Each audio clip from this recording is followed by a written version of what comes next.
En este video vamos a resolver el siguiente problema. Se muestra la gráfica de la derivada f' de una función f. El inciso A dice, ¿en qué intervalos es f creciente? Y decreciente. El B, ¿en qué valores de x tiene f un máximo local y un mínimo local? Y en C, si se sabe que f de 0 es igual a 0, traza una posible gráfica de f. Para el inciso A debemos recordar que era una función creciente. Recordemos que las funciones crecientes tienen la particularidad de que sus rectas tangentes tienen pendiente positiva. ¿Por qué nos sirve este dato? Bueno, porque la derivada de una función en un punto, por definición, es la pendiente de la recta tangente a la curva en ese punto.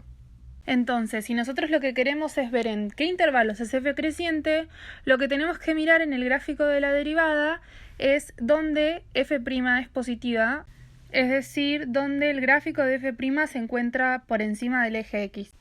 Gráficamente se puede ver que los intervalos en donde f' es positiva son el -2 menos 1 abierto y el 0, 1 abierto también.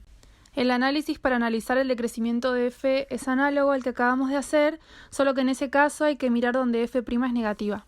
Eso sería en los intervalos -1, 0 abierto y 1, 2 abierto también. El inciso B nos pide determinar en qué valores de x f tiene un máximo y un mínimo local. Para eso tenemos que tener en cuenta la relación entre los máximos y los mínimos con la derivada. Recordemos que para estos casos la derivada vale 0, ya que la recta tangente es horizontal, por ende tiene pendiente igual a 0.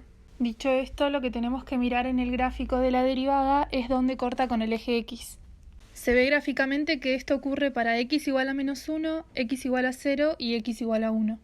En el siguiente inciso vamos a poder determinar cuáles de ellos son máximos y cuáles mínimos.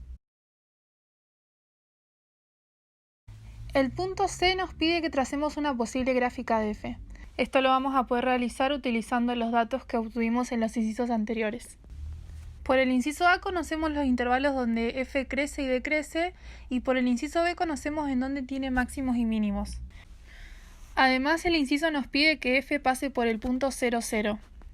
Teniendo todos estos datos en cuenta, vamos a esbozar una posible gráfica.